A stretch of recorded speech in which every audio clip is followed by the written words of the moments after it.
Decorate Kate and Elle's wedding cake with me. Part 1. I'm starting off by layering and filling the cakes. After ordering for a cake taster box and tasting all the flavors that I offer, the couple surprisingly decided to go for red velvet for all 5 of the real tiers. So that's what I did. The filling that I use for my red velvet cake is white chocolate Swiss meringue butter cream, which is just delightful. So the sizes of all 5 real tiers are 12 inch, 10 inch, 8 inch, 6 inch, and 4 inch. Once I was done, I left the tiers to chill in the fridge, and then I moved on to covering them with white chocolate ganache. This cake is going to be covered in fondant, but what I like to do is first of all do a covering of white chocolate ganache, and this contributes massively to me getting a nice, crisp, smooth and clean fondant covering. So here are all the 5 tiers covered in white chocolate ganache. Now this is the design that I'm working towards. To complete the 10 tiers, I ordered 5 polystyrene cake dummies, and I just loved how big the delivery was. I was so excited because I truly love making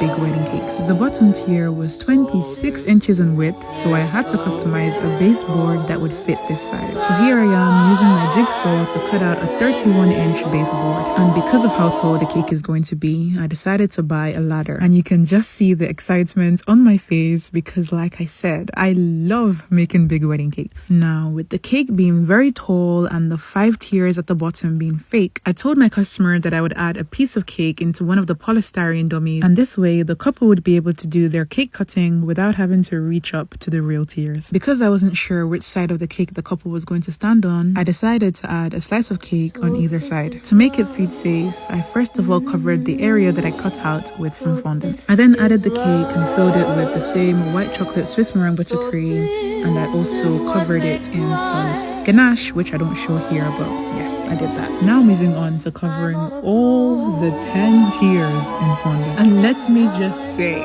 it was not light work. A lot of kneading, a lot of rolling. My hands were screaming for help. And I really learned that covering a wedding cake in fondant is not a day's job. But anyways, as you can see, my go-to method for covering cakes in fondant is the panning method. By the way, if you're a baker, I do have classes on my website on different parts of the cake decorating process. So if you're interested, you can check that out at caketasia.co.uk. And for those that would like a taste of Caketasia, you can also order a cake taster box from my website. In the next part of this series, I will continue with the cake decoration. So see you in part 2.